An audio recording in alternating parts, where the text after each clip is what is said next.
सावधान, आपके पूरे घर को बांध दिया है।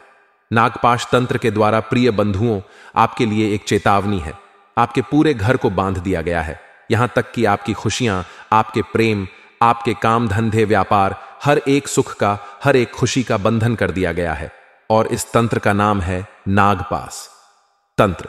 इसके लक्षण क्या हैं, हम आपको स्पष्ट तौर पर बताएंगे। आपको जानना बेहद आवश्यक है।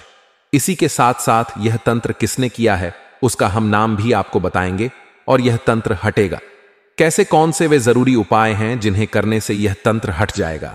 मित्रों, इस वीडियो को बिल्कुल भी हल्के में मत लेना। पूरा वीडियो देखना और हर एक बात को समझने की कोशिश करना। संकेतों को, लक्षणों को अपने जीवन से मिलाकर देखना। यदि आपने इस वीडियो को पूरा नहीं देखा तो हम आपको लिख कर देते हैं कि यह आपके जीवन की बहुत महान भूल होने वाली है। अनजाने में ही सही, आप अपने जीवन में दुर्घटना, अकाल मृत्यु, बीमारी, कर्जा, व्यापार में घाटा और ना जाने कहां कहां से कौन कौन सी मुसीबतों को आकर्षित कर बैठेंगे। तो जयकारा बोलो, माता रानी का जगत, माय, महामाय, मां भद्रकाली की जय बोलो, माता रानी के सांचे दरबार की जय बोलो, बाबा भोलेनाथ की जय बोलो। तो राशि वालों, स्वागत करते हैं आप सभी का। यह नहीं सोचा होगा जो आपके साथ घट रहा है, चल रहा है। अब ध्यान से सुनो। आपने कोई नई योजना बनाई, किसी नए व्यापार की शुरुआत की, या आप कोई नया और बड़ा काम अपने जीवन में करना चाहते हैं। सब कुछ ठीक रहता है, लेकिन न मौके पर जाकर कोई ना कोई ऐसी बाधा, कोई ना कोई ऐसी समस्या हो जाती है कि आप उस कार्य को पूरा नहीं कर पाते हैं। और यदि आप उस कार्य को पूरा करें भी तो वह कार्य किसी भी कीमत में कामयाब नहीं होता है। आपका काम धंधा, व्यापार जो पहले बहुत अच्छा चल रहा था, किन्हीं कारणों की वजह से वह धीरे धीरे पूरी तरह से समाप्त हो चुका है। अब उसमें कुछ भी बाकी नहीं रह गया है। आपके घर के मुख्य सदस्य, यानी कि जो आमदनी करता है, पैसे कमाता है, घर का मुखिया है, उसकी सेहत लगातार खराब बनी रहती है। उसके साथ लगातार दुर्घटनाएं होती रहती हैं और उसके इलाज में लगातार पैसा खर्चा होता रहता है। और सबसे बड़ी बात कि वह इंसान किसी की कोई बात सुनने को तैयार नहीं होता है। जो उसके मन में बात बसी है, बस उसे ही वह सुनना चाहता है, फिर चाहे वह बात सही हो या गलत हो। अब यदि आपको इस बात का शक हो गया कि आपके घर पर किसी प्रकार का तंत्र किया गया है या आपके घर के किसी सदस्य की सारी शक्ति को बांध दिया गया है, तो आप कहीं से किसी प्रकार का कोई ताबीज लेकर आते हैं, किसी तंत्र मंत्र करने वाले के पास जाते हैं और कोई लॉकेट या किसी प्रकार की कोई चीज लेकर आते हैं जिसे आप उस इंसान के शरीर पर बांध देते हैं या उस इंसान के ऊपर उसका प्रयोग करते हैं, तो आप देखते हैं कि इसका तो और उल्टा ही असर होना शुरू हो चुका है। यानी कि जो चीज उसके ऊपर लाभ देनी थी, उस चीज से उसे और नुकसान होने लगा है। जी हां मित्रों, आपके घर के किसी एक सदस्य के ऊपर इसका प्रभाव सबसे अधिक रहता है, और खास तौर से उस सदस्य के ऊपर जो कमाई करता है, जो आपके घर का आधार होता है। अब आप ध्यान से सुनिए। आप रात में नींद लेने में बहुत समस्या होती है। अक्सर आप पूरी रात जागते गुजार देते हैं, विचारों में खोए रहते हैं, सोचते रहते हैं, चिंताएं सताती रहती हैं। कुछ अनजाने डर हैं जो आपको सताते रहते हैं। जब आप सोते हैं तो आपको भयानक सपने आते हैं और अक्सर आपको सपनों में सांप दिखाई देते हैं। कल ही हम एक व्यक्ति से मिले थे जो बहुत अधिक दुखी था, परेशान था, और उसकी केवल एक ही तकलीफ थी कि उसका सारा काम, धंधा, व्यापार समाप्त हो चुका है और उसके ऊपर भयंकर कर्जा भी लद चुका है। अब वह जब भी सोता है तो उसे सपने में सांप ही सांप दिखाई देते हैं। जी हां मित्रों, यह स्पष्ट संकेत था कि उसके ऊपर नागपाश तंत्र का प्रयोग किया गया है। अब उसे सांप से इतना भय लगता है कि यदि कोई सांप का नाम भी ले ले तो वह डर के मारे कांपने लगता है। अब इस नागपाश तंत्र के संकेत थोड़े बहुत अलग अलग हो सकते हैं, क्योंकि यह कई प्रकार का होता है। कई बार इसे मारण क्रिया के तौर पर प्रयोग किया जाता है, कई बार बंधन क्रिया के तौर पर यानी स्तंभन क्रिया के तौर पर प्रयोग किया जाता है, और कई बार इसे किसी इंसान की तरक्की को रोकने के लिए बाधा के तौर पर प्रयोग किया जाता है। तो जैसे इसके प्रयोग वैसे इसके लक्षण होते हैं। लेकिन एक लक्षण जो सबसे स्पष्ट होता है वह यह है कि सपने में अक्सर सांप दिखाई देना। अब यह जो नागपाश तंत्र है, यह कोई साधारण तंत्र नहीं है और ना ही यह नया है। प्राचीन काल से यह तंत्र चला आ रहा है आपने रामायण में सुना होगा, प्रभु श्री राम और लक्ष्मण को नागपाश में बांध दिया गया था। वह भी नागपाश तंत्र ही था, जिससे स्वयं प्रभु श्री राम भी बच नहीं पाए। आज भी इस तंत्र को लोग प्रयोग कर रहे हैं। तो अब हम आगे आपको जो जानकारी देने वाले हैं उसे आप बिल्कुल ध्यान से समझें। हर बात को समझने की कोशिश करें। यह बहुत ही गंभीर विषय है, क्योंकि एक बार यह समस्या बढ़ती चली गई तो फिर इसे रोक पाना लगभग नामुमकिन हो जाता है और अंत बहुत ही भयानक होता है। तो सबसे पहले हम संकेतों की बात करेंगे, फिर हम आपको उस इंसान के बारे में बताएंगे जिसने यह तंत्र आपके ऊपर किया हुआ है, और उसके बाद इस तंत्र को हटाने की सबसे मजबूत और शक्तिशाली विधि आपको हम बताएंगे, जिससे आपके ऊपर इसका किसी भी प्रकार का प्रयोग किया गया हो, चाहे हल्का आंशिक प्रयोग हो या शक्तिशाली प्रयोग हो, वह पूर्ण रूप से समाप्त हो जाएगा। तो बस आपको करना इतना है कि इस वीडियो में अंत तक बने रहना है, पूरा वीडियो देखना है, क्योंकि इस वीडियो को बनाने में हमने सचमुच में बहुत मेहनत की है और यह आज के युग की सबसे बड़ी समस्या है। हर इंसान दुखी है, परेशान है, क्योंकि किसी ना किसी ने उसे किसी ना किसी प्रकार से बंधन में डाल रखा है। हजारों प्रकार के बंधन और तंत्र होते हैं, लेकिन इनके लक्षण और संकेत लगभग एक जैसे ही होते हैं। तो आपको इस वीडियो को अंत तक देखना ही होगा, तभी आपके जीवन में तरक्की आएगी, आपका उद्धार होगा, वरना आपके जीवन का तो फिर भगवान ही मालिक हैं। माता रानी की आदेश और अनुभूति के आधार पर इस वीडियो का निर्माण हम कर रहे हैं। तो चलिए इस विशेष वीडियो को शुरू करते हैं, लेकिन इससे पहले हम चाहेंगे कि आप माता रानी का आभार अवश्य व्यक्त करें, क्योंकि उन्हीं की कृपा है जो हम आपको यह विशेष और जीवन को बदल देने वाला ज्ञान देने जा रहे हैं। तो कमेंट बॉक्स में पूरे प्रेम और भाव से लिखिए, जय मां भद्रकाली। कृपा करो, माता रानी आपके ऊपर पूरी कृपा बनाए रखेंगी और आपके ऊपर से किसी भी प्रकार की नकारात्मक ऊर्जा होगी तो वह हट जाएगी। बंधुओं, आपने यदि अभी तक हमारे इस चैनल को सब्सक्राइब नहीं किया है तो यह आप एक बहुत बड़ी गलती कर रहे हैं। आपके जीवन को बदलने का बीड़ा हमने उठाया है और आपके साथ माता रानी की पूर्ण कृपा और आशीर्वाद बनी रहे, इसके लिए हम लगातार प्रयास कर रहे हैं।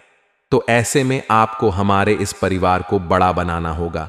जल्दी से जल्दी इस चैनल को सब्सक्राइब करिए, फिर अगले ही दिन से चमत्कार देखिए कैसे जीवन बदलना शुरू होता है, क्योंकि इस चैनल के ऊपर और आपके ऊपर माता रानी की कृपा और आशीर्वाद है। तो चलिए मित्रों, जल्दी से चैनल को सब्सक्राइब करिए, फिर आगे बढ़ते हैं। मित्रों, आजकल अब ऐसा समय आ चुका है जब लोग अपने दुख से दुखी नहीं हैं, अपने पड़ोसी के सुख से दुखी हो जाते हैं।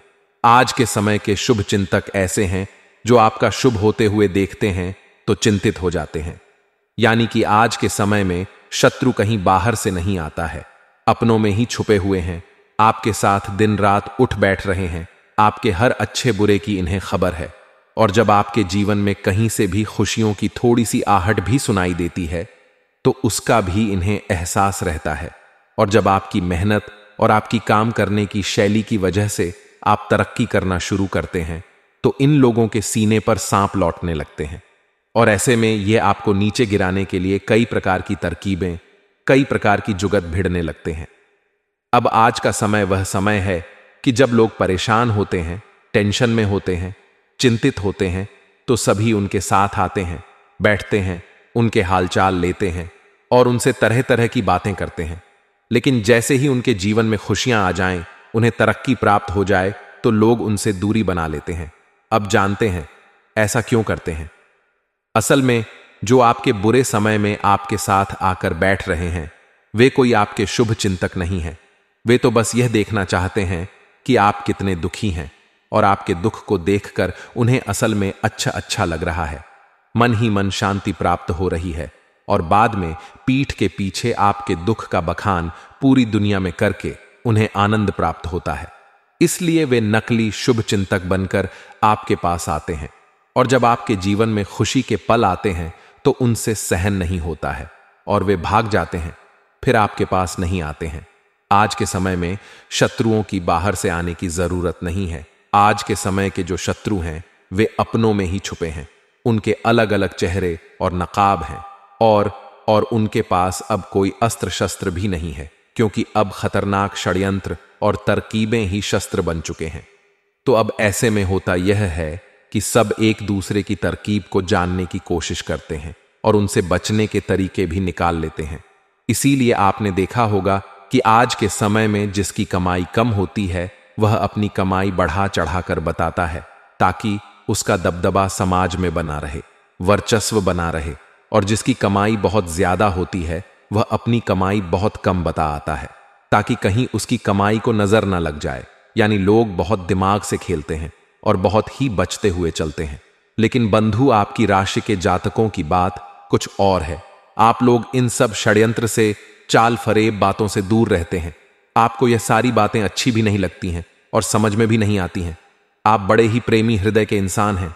आप जिससे भी प्रेम करते हैं खुलकर सारी बातें बता देते हैं और उसके साथ अपना हर सुख दुख बांट लेते हैं। अब आपको तो यह समझ में नहीं आ रहा कि वह इंसान आपके बारे में क्या सोच रहा है। आपको तो लगता है कि वह आपके साथ अच्छा ही रहेगा, लेकिन समय आने पर आपको पता चलता है कि वह इंसान तो बहुत बड़ा धोखेबाज निकला। उसने तो आपके साथ धोखा कर दिया, आपकी बातों को सरेआम कर दिया, आपकी तरकीब को दूसरों को बता दिया। और कई बार तो ऐसा होता है कि आपको ऐसे समय पर धोखा दिया जब आपको उसकी बहुत अधिक जरूरत थी। तब ऐसे में आपकी आंखें खुलती हैं और उसका असली चेहरा आपको दिखाई देता है। खैर, ये सब बातें हम आपको इसलिए बता रहे हैं ताकि आपको यह पता चले कि आज का जमाना, आज का समय किस प्रकार का हो चुका है। आज के समय में कोई भी अपना नहीं है, सगा भाई भी अपना नहीं है। यहां तक कि हम तो बहुत बड़ी बात बोलेंगे कि आज के समय में आप हर रिश्ते को शक की नजर से जरूर देखना। कोई भी रिश्ता ऐसा नहीं बचा है जो पूरी तरह से साफ सुथरा हो और उसमें निस्वार्थ प्रेम हो। हर कोई कहीं ना कहीं से अपने स्वार्थ, अपने मतलब को सिद्ध करता घूम रहा है।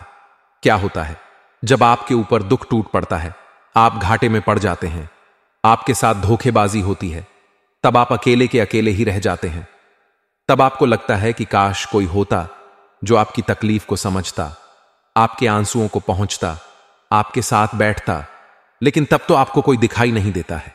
तब तो आप अकेले में बैठकर 4 आंसू बहा लेते हैं और अपने आंसू पहुंचकर खुद ही खड़े हो जाते हैं और बाद में मुस्कुराता हुआ चेहरा यानी नकली मुस्कुराहट लेकर समाज में फिर से बाहर आ जाते हैं। तब तो कोई आपको अपना नहीं दिखाई देता है। लेकिन जब आपके जीवन में खुशियां होती हैं, आपकी जेब में धन होता है, आपकी संपत्ति बड़ी होती है, तो आप चारों तरफ से अपनों से घिरे रहते हैं। ये अपने जो आपके हैं ये 100% आपके नहीं है। ये कहीं ना कहीं किसी ना किसी प्रकार से आपसे जुड़े हुए हैं, कोई माध्यम बना हुआ है। कहने का मतलब यह है मित्रों कि अब आप होशियार हो जाओ, अब आप सतर्क रहो।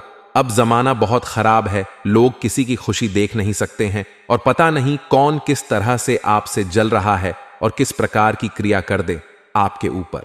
जी हां बंधुओं, तो सावधानी बेहद जरूरी है। अब हम आपसे कह रहे हैं, जरा ध्यान से सुने। आपके कार्यों में बाधा आती है, आप कितना ही पैसा कमा लें, चाहे कितनी ही मेहनत कर लें, आपके हाथ में कोई पैसा रुकता ही नहीं है। हर तरफ से आपको ऐसा ही लगता है जैसे आपका दुरुपयोग, आपका शोषण किया जा रहा है। आप किसी भी तरीके की स्कीम योजना बना लें, चाहे वह कितनी ही अच्छी क्यों ना हो, दूसरों की योजनाएं कामयाब हो जाएंगी, लेकिन आपकी वैसी ही उससे भी बेहतर स्कीम और योजना असफल हो जाएगी। हर तरफ से आपको ऐसा लगेगा जैसे कि कोई आपको पीछे की ओर खींच रहा है। आप खूब ताकत लगा रहे हैं आगे बढ़ने की, लेकिन आगे नहीं बढ़ पा रहे हैं। अब बात करते हैं भावनाओं की, आपके दिल की। तो आप जिनसे बहुत प्रेम करते हैं, आपको पता चलता है कि वे तो आपको बिल्कुल प्रेम ही नहीं करते हैं, आपके खिलाफ उल्टी सीधी बातें भी करते हैं, आपके दिल को दुखाते हैं। आप किसी से अच्छी भली बात कहेंगे, लोग उस बात को सुनेंगे तो नहीं, उल्टा आपके ऊपर ही लांछन लगा देंगे और आपको ही जली कटी सुना देंगे। लोगों को आप अच्छी से अच्छी सलाह देंगे, लेकिन उन्हें वह सलाह उल्टी लग जाएगी और वे आपकी बुराई करने लग जाएंगे। कहने का मतलब यह है कि आप चाहकर भी किसी के साथ अच्छा नहीं कर पाएंगे, और आप कितना ही अच्छा किसी के भी साथ कर दीजिए, आपको बदले में कोई यश नहीं मिलेगा, अपयश ही मिलेगा, बुराई ही मिलेगी। अब मोटे तौर पर ध्यान से समझिए, संकेत क्या है। पहला लक्षण है कि सपने में अक्सर सांप दिखाई देना। दूसरा लक्षण है कि समय से आपको नींद ना आना, बहुत लेट नींद आना या पूरी पूरी रात जागते रहना। तीसरा लक्षण है कि जिन पर आप पूरा विश्वास करते हैं, जिनसे आप सच्चा प्रेम करते हैं, उनसे आपको नाम मात्र को तिल भर भी ना तो विश्वास और ना ही प्रेम मिलना। चौथा संकेत है कि आप किसी भी पूजा पाठ अनुष्ठान का मन तो बनाते हैं, लेकिन उसे आप कर नहीं पाते हैं। किसी ना किसी प्रकार से बाधाएं आ ही जाती हैं। इसी के साथ साथ अगला और बड़ा संकेत यह है कि जब भी आप किसी ज्योतिषी के पास, किसी पंडित के पास जाएंगे या फिर किसी जानकार व्यक्ति के पास जाएंगे, अपनी समस्या बताएंगे, तो वे आपके संकेतों को समझने की कोशिश करेंगे। और कोई कहेगा आपके ऊपर पितृदोष है, कोई कहेगा कि आपके ऊपर किसी प्रकार की छाया है और आपको उपाय बताएगा। आप उन उपायों को करेंगे भी, लेकिन आपको उनका कोई भी लाभ प्राप्त नहीं होगा। धन लक्ष्मी को आकर्षित करने के उपाय दूसरों के सफल हो जाएंगे, उन्हें लाभ प्राप्त हो जाएंगे, लेकिन आपको तिल भर भी फायदा नहीं होगा। कोई भी उपाय, किसी भी प्रकार की क्रिया, पूजा पाठ, सब कुछ आपके लिए निष्फल रहेगा। किसी प्रकार का आपको परिणाम नहीं निकलेगा। आपकी सेहत भी लगातार गिरती चली जाएगी। खाना पनाह भी आपका कम होता चला जाएगा। काम के प्रति रुचि भी आपकी कम होती चली जाएगी और आपके घर में एक अजीब सी मनसियत, एक अजीब सी नकारात्मक ऊर्जा का वास हो जाएगा। परिवार के लोग भी आपस में प्रेम से बात नहीं करेंगे, एक साथ समय नहीं बिताएंगे, साथ में नहीं बैठेंगे। यदि बैठेंगे भी तो कोई ना कोई ऐसी बात चल निकलेगी जिस बात से झगड़ा शुरू हो जाएगा, बहस शुरू हो जाएगी। संकेत तो और भी बहुत सारे हैं, लेकिन सभी बताने लगेंगे तो घंटे 2 घंटे का वीडियो केवल लक्षण और संकेत बताने में ही निकल जाएगा। तो ये मोटे मोटे संकेत है जो हमने आपको बता दिए हैं। इन संकेतों के आधार पर आपको अंदाजा लग जाएगा कि आपके ऊपर विशेष प्रकार का बंधन या तंत्र किया गया है। अब ध्यान से सुनिए कि यह तंत्र किसने किया है। तो ध्यान से सुनिए। यह इंसान पहले तो आपके साथ था, कुछ समय तक यह आपके साथ रहा, आपके हर सुख दुख में शामिल था, लेकिन अब यह कुछ समय से आपसे दूर है। और माता रानी की अनुभूतियों और आपकी राशि का सही आकलन करने के बाद हम यह कह सकते हैं कि इन 3 राशियों में से एक राशि का इंसान यह व्यक्ति था जिसने आपके ऊपर यह नाग पास तंत्र का प्रयोग करवा रखा है। और यह प्रयोग आज से नहीं है, लगभग 2 से 3 साल के पहले के आसपास किया गया है। और तभी से आपके जीवन में लगातार एक के बाद एक अड़चनें, परेशानियां बनती चली आ रही हैं। तो ध्यान से सुनिए। इस इंसान की राशि मेष राशि, वृश्चिक राशि और तुला राशि, इन 3 राशियों में से एक है। अब इस व्यक्ति के नाम का पहला अक्षर भी आप ध्यान से समझ लें। या तो इसके नाम का पहला अक्षर आ है, दूसरा इसके नाम का पहला अक्षर जा है और तीसरा व्यक्ति इसके नाम का पहला अक्षर रा है। अब हमने सारी बातें आपको बताई है स्पष्ट कि 3 राशियां हैं और 3 ही राशियों के नाम के पहले अक्षर भी बता दिए हैं। अब हर एक जातक के जीवन में अलग अलग लोग हो सकते हैं। इन 3 लोगों का नाम हमने इसलिए बताया है क्योंकि आपकी ही राशि के हजारों लाखों जातक हैं। अब सबके जीवन में एक ही व्यक्ति या एक ही नाम और राशि का व्यक्ति तो नहीं होगा। इसलिए हमने बहुत गहराई से आकलन करने के बाद यह पता लगाया है कि ये 3 राशि विशेष के लोग और इन्हीं नामाक्षर विशेष के लोग आपकी राशि के जातकों के साथ इस प्रकार की क्रिया कर सकते हैं। यह माता रानी की अनुभूति भी है और ज्योतिषीय आकलन भी है। जी हां बंधुओं, तो अब आप अपनी सहज बुद्धि का प्रयोग करिए और पता लगाइए कि यह कौन सा व्यक्ति है। और आपके जीवन में, जैसा कि हमने बताया कि पिछले 2-3 सालों से ज्यादा समस्याएं आ रही हैं या नहीं, 2-3 वर्षों से या उससे पहले से ही इस क्रिया का प्रयोग आपके ऊपर करवाया जा चुका है और तभी से ही आपके जीवन का बुरा दौर चल रहा है जो अब तक समाप्त नहीं हो पाया है और ना ही कभी समाप्त हो पाएगा। आप चाहे कुछ भी कर लें, कोई भी क्रिया, कोई भी पूजा पाठ कर लें, जब तक बंधन नहीं हटेगा यह आपके ऊपर कोई असर नहीं कर पाएंगे। तो अब हम आपको बताने जा रहे हैं एक विशेष प्रयोग उपाय जिसे करने से आपके ऊपर से यह नागपाश बंधन जो है हट जाएगा। इस तंत्र का आपके ऊपर असर समाप्त हो जाएगा।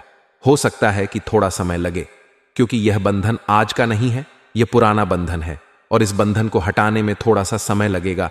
लेकिन जैसे ही आप इसे उपाय को करेंगे, इस क्रिया को करेंगे, आपको इसके संकेत कुछ ही दिनों में यानी कि 1-2 दिनों में ही दिखाई देने शुरू हो जाएंगे। जो अड़चनें लगातार आपको परेशान कर रही थीं, वे हटनी शुरू हो जाएंगी। पैसा आपकी जेब में और आपके हाथ में रुकना शुरू हो जाएगा। फिजूल खर्ची, अनावश्यक अनदेखे खर्चे बंद हो जाएंगे।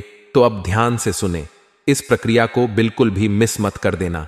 एक तिल भर का भी बदलाव इस क्रिया में आपको नहीं करना है, वरना आपको कोई लाभ प्राप्त नहीं होगा। अब इस क्रिया को करने के लिए आपको मुख्य तौर पर केवल एक ही चीज की जरूरत पड़ने वाली है। जी हां बंधु, इसे आप ध्यान से सुनना और इसका नाम सुनकर आप डर मत जाना। हम आपको इसके बारे में सारी बातें विस्तार से बताने वाले हैं। पहले सारी बातों को सुन लेना। तो हमारे शास्त्रों में भी कई जगह विशेष तौर पर वर्णन मिलता है इस एक पौधे का जिसके बारे में हम बताने जा रहे हैं। इस पौधे का नाम है इंद्रजाल का पौधा। यह एक वनस्पति है, समुद्री क्षेत्रों में यह पाई जाती है। इस पौधे की विशेष खूबी यह होती है कि यदि इस पौधे को अभिमंत्रित कर दिया जाए, यह मां भगवती जगत जननी, मां भद्रकाली, मां कामाख्या को दर्शाता है, उन्हीं की शक्ति का प्रतीक है। अब इसका नाम इंद्रजल इसलिए है क्योंकि इस शक्तिशाली पौधे में, वनस्पति में इतनी ऊर्जा है कि यह इंद्र के समान शक्ति जातक के अंदर भर देती है। यदि इसे अभिमंत्रित करके किसी भी स्थान पर स्थापित कर दिया जाए, उस स्थान पर किसी भी प्रकार की नकारात्मक ऊर्जा हो, भयंकर से भयंकर तंत्र मंत्र मारण क्रिया भी की गई हो, उससे भी मुक्ति प्राप्त हो जाती है। इंद्रजाल पौधे की इतनी अधिक शक्ति है कि इस पौधे के आसपास कोई भी ऊर्जा, किसी भी प्रकार की नकारात्मक क्रिया हो, ठहर ही नहीं सकती है। इस पौधे के दर्शन मात्र से ही आपका दिन शुभ हो जाता है। हर कार्य में आपको सफलता प्राप्त होने लगती है। कई बार तो हमने यह भी देखा है कि कुछ जातक जिनकी दुकान नहीं चलती थी, तो इसका मतलब यह हुआ कि अगल बगल की दुकानें चल रही हैं और उसकी अकेले की नहीं चल रही है, तो किसी प्रकार का बंधन उस पर भी किया गया है। तो हमार सलाह से उस जातक ने इंद्रजाल के पौधे को लकड़ी के फ्रेम में जड़वा कर अभिमंत्रित करने के बाद अपनी दुकान में स्थापित किया, और उसी दिन से उसकी दुकान पर इतने ग्राहक आने लगे कि वह भी देखकर चौंक गया कि गुरुजी, आपने कितनी चमत्कारी चीज बता दी। हम तो कितने वर्षों से परेशान चल रहे थे कि आखिर करें तो करें क्या। पुश्तैनी दुकान थी और यह भी मिटने वाली थी, लेकिन आपने ऐसा उपाय बताया कि अब तो हमारी दिन धनी रात चौक तरक्की हो रही है। तो इस पौधे का महात्म्य बहुत अधिक है, इसकी शक्ति बहुत प्रचंड है, बस इसे ठीक से प्रयोग करना आना चाहिए। अब हम आपको बताते हैं इसके प्रयोग का क्या तरीका है। आपको वीडियो में इस इंद्रजाल पौधे की तस्वीर भी दिखाई दे रही होगी। इससे आपको यह आइडिया लग जाएगा कि यह पौधा कैसा होता है। यह जाल जैसा दिखाई देता है। इसमें कोई पत्ती नहीं होती है, केवल शाखाएं होती हैं, थोड़ी सी जड़ होती है। इस पौधे को आप पूजा की दुकान पर मांग सकते हैं। जो पूजा पाठ सामग्री बेचते हैं वो आपको दे सकते हैं, या ऑनलाइन भी आप इसे ऑर्डर करके मंगवा सकते हैं। अब जब यह पौधा आपके घर आ जाए तो शनिवार की रात्रि को 11 बजे के आसपास, जी हां मित्रों, यानी आधी रात के आसपास यह पौधा अभिमंत्रित होगा। याद रखना कि आधी रात का समय ऐसा समय होता है जब माया पूरी तरह से सोई होती है और जगत जननी मां भद्रकाली की शक्ति प्रचंड रूप में विचरण कर रही होती है। जी हां मित्रों, इसलिए रात्रि को काली रात कहा जाता है, जो काली महामाई माता को समर्पित होती है। तो अब आपको रात्रि को 11 बजे क्या करना है, ध्यान से सुनिए। आपको केवल अपने पूजा घर में अपने लिए आसन बिछाना है, माता के लिए चौकी लगानी है और उस चौकी पर लाल रंग का कपड़ा बिछाना है और उस कपड़े के ऊपर माता की फोटो रख देनी है।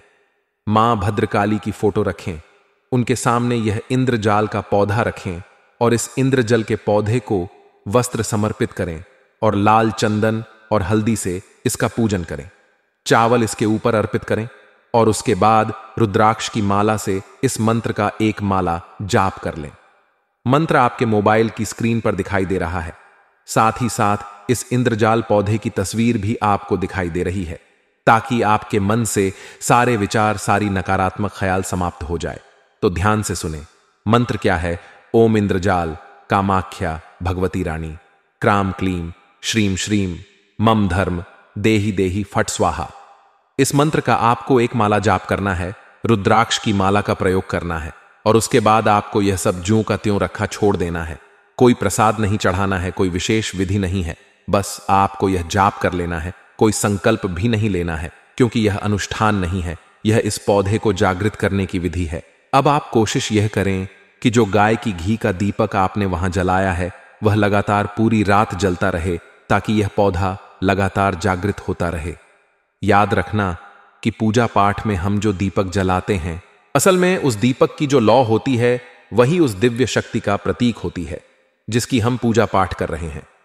इसीलिए दीपक को सबसे शुद्ध प्रतीक माना जाता है और बिना दीपक के या बिना दीपक की लौ के पूजा पाठ संभव ही नहीं है, असंभव है।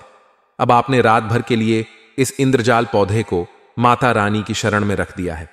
अब आपको अगले दिन इस पौधे को एक लकड़ी के एफ में बंद करा देना है, यानी जड़वा देना है, और उसके बाद आपको इसे अपने घर की दक्षिणी दीवार पर लगा देना है।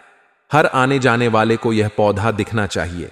आपके घर के हर एक सदस्य को यह पौधा दिखना चाहिए। आप इसे अपने घर की बैठक में लगाएं या फिर किसी ऐसे जगह पर लगाएं, कमरे में लगाएं जहां लोग आने जाने वाले रुकते हो, कुछ देर ठहरते हो, जो इस पौधे को देखें। लोगों को इस पौधे को देखने दो। जितने लोग इसे देखेंगे, जितना इसका प्रचार होगा, उतनी ही इसकी शक्ति बढ़ेगी और हर प्रकार की नकारात्मक तांत्रिक क्रिया, नजर दोष, डोना टोटका या किसी भी प्रकार की हवा बयार सब कटती चली जाएगी। अब जब आपको अपने घर में पूर्ण शांति का एहसास होने लगे, घर में पैसा रुकने लगे, बीमारियां दूर होने लगे, लाभ प्राप्त होने लगे, तो आप एक पौधा और मंगाइए और उसे भी इसी प्रकार अभिमंत्रित करने के बाद अपनी दुकान में भी लगा दें। लेकिन दुकान में जब लगाएं तो उसे उत्तरी दीवार पर लगाएं, दक्षिणी दीवार पर नहीं। दक्षिणी दीवार तंत्र मंत्र को काटने के लिए होती है। दक्षिण दिशा मृत्यु की दिशा होती है जो हर अनिष्ट को रोक देती है। इसी प्रकार उत्तरी दीवार धन संपत्ति की दिशा होती है, वहां से पैसा आता है, वह कुबेर की दिशा है। तो काम धंधे में तो आपको पैसा चाहिए, तो आपको उत्तरी दीवार पर लगानी है। बस इन दो क्रियाओं को आप करके देखिए, किसी भी प्रकार का तंत्र हो, क्रिया हो, बाधा हो, एकदम से कट जाएगी और अगले ही दिन से आपको रिजल्ट इसके देखने को मिल जाएंगे। अब तांत्रिक क्रिया जितनी पुरानी होगी, समय भी उतना अधिक लगेगा, लेकिन ई धरे धीरे परिवर्तन दिखाई देने शुरू हो जाएंगे और आध महीने में पूर्ण रूप से तंत्र कट जाएगा। कुछ भी करने की जरूरत नहीं है, किसी भी तांत्रिक के पास जाने की जरूरत नहीं है, किसी को भी पैसे देने की कोई जरूरत नहीं है। आप स्वयं ही अपना इलाज कर देंगे। आप स्वयं ही इन नकारात्मक ऊर्जाओं से मुक्ति प्राप्त कर लेंगे। तो उम्मीद है कि जो बातें, जो जानकारियां हमने आज आपको दी हैं, इन्हें आप अपने जीवन में अवश्य उतारेंगे, इनका प्रयोग अवश्य करेंगे और इनके प्रयोग से अपने जीवन को संकट से मुक्त अवश्य कर लेंगे। और माता रानी मां, भगवती मां, भद्रकाली की कृपा और आशीर्वाद तो आपके साथ है ही। उन्हीं की अनुभूति के आधार पर हम आज इस कार्यक्रम को आपके लिए बना पाए हैं। उन्हीं की ऐसी इच्छा रही कि हम आपको यह विशेष ज्ञान दें। तो चलिए प्रेम से बोलिए, जय माई की जय। मां भद्रकाली हमेशा हंसते रहिए, मुस्कुराते रहिए, सकारात्मक रहिए और दिन में एक बार मंदिर अवश्य जाइए, क्योंकि आपका उद्धार वहीं से होगा। मिलते हैं अगले ज्ञानवर्धक कार्यक्रम।